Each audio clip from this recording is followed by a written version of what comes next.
So I'm gonna get a clap. Sticks! On this day, Thursday, October 18th, 1851, one of my favorite books was published, Herman Melville's Moby Dick. Call me Ishmael. It's the first line of the book. And a lot of people, I feel people realize how much this book has actually infected our culture. Yeah. The white whale, The if you've white ever whale. heard people say they're chasing the white whale, that's Moby Dick. Yes. Also, the right thing about Moby Dick is that when you talk about it, it sounds dirty.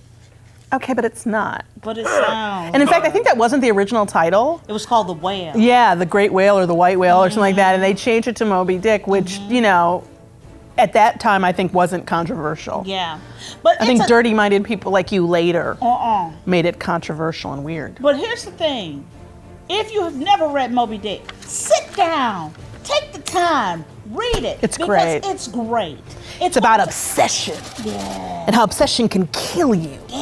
Somebody who's determined to go after this one whale. Think about that, this one whale in the ocean that he's lost his leg to, so he's got an issue with it. Yes, because he's the one that got away. The one that got away, and pursuing it kills him. Yeah. Spoiler alert. Yeah, but it's Spoiler alert on Moby Dick, which was in 1851. So I feel like it's okay for me to spoil it at this point. You've had centuries to read it. Yes. If you're not up on it. Go to the library and get yourself a copy of Moby Dick. Go to the library. Yes. We want young people to watch this show. They can do this on their phone. They ain't got to go to a library. But I was like, you can go get it for free. You could get it for free on your on your phone too, probably. I'm just saying. On this day, Thursday, in 1963, Felicette? Yes. Or I want to say Felicity, but I don't think that's right. Yeah. Felicette was a black and white female Parisian stray cat, became the first cat launched into space. I have issues with this, okay, and I'm gonna tell you what it is. I mean, this cat, she didn't belong to anybody. Maybe she didn't want to go to space. Maybe she just wanted to stay here. I don't agree with the idea of just sending animals into space. I don't think PETA was around then. No. So like, there was nobody being like, don't send a stray cat into space.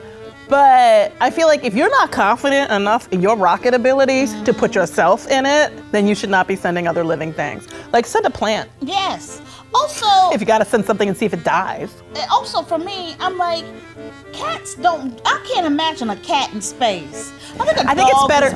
Oh, no. Because dogs go out on walks. Yeah, that's true. So being stuck in a little small capsule, cats, if you have a cat, a lot of people keep their cats indoors. Yeah. You know, so I think a cat would be better suited. But I don't think to be honest, nobody's supposed to be in a little pill box. No. Shot millions of miles, going thousands of miles an hour. Like that's not like, none of us were designed for that. No. That's why we need machines and stuff to do it. Cat in space. You know, just because that's what they took us straight, so they wouldn't have to ask nobody's permission. Yeah. And if it died, they'd be like, nobody'd be like, oh my God, you killed my cat. I see you, 1963. That was wrong. Y'all are lucky PETA hadn't gotten its stuff together yet. Yeah, in 1954, Texas Instruments announces the first transistor radio.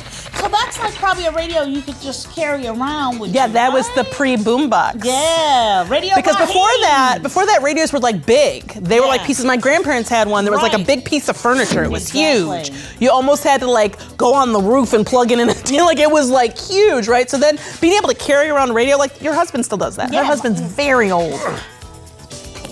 Transistors. So you think about the Texas Instruments transistor radio, and what is this, 1954? Yeah. That is the precursor to Walkmans? Walkman. Remember Walkmans? I mean, some of you probably don't. Yeah, that was I remember it was such a big deal to be able to have a tape recorder and walk in it, and like those orange headphones. Oh my gosh! And like they're heavy. Yeah. When you think about the fact that you could play one tape on a Walkman, and now I carry around, and I have the latest iPod because I like to keep my music separate. I don't keep it on my phone because that clogs up my phone memory. Because I have thousands and thousands of songs, so I get the highest amount of memory on the iPod, and I keep it separate.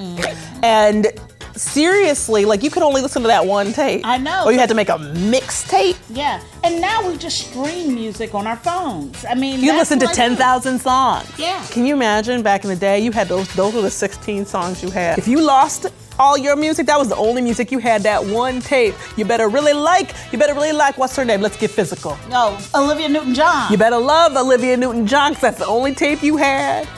That was the one tape you couldn't, or unless you want to carry around a bunch of cassette tapes, which most of you probably don't even know what that is. What a cassette tape is. And then till your tape pop, and then your feelings get hurt, and then there you are trying to perform surgery with a Tape piece it of together tape and like rewinding it, like you're Ben Franklin or something now all of a sudden. It was crazy. Those times were difficult. Yes. I have no idea how the music gets in the iPod. No. It's in it. Like that. That's Those how were it the happens. before times. The dark before times. Oh, how we survived. So rustic. Thank you, Texas Instruments. Please subscribe to all our social media. That's right, Instagram, Twitter, Facebook, YouTube, everything. Subscribe to the channels and watch our show, Meet Time with Frangela. Me Time with Frangela.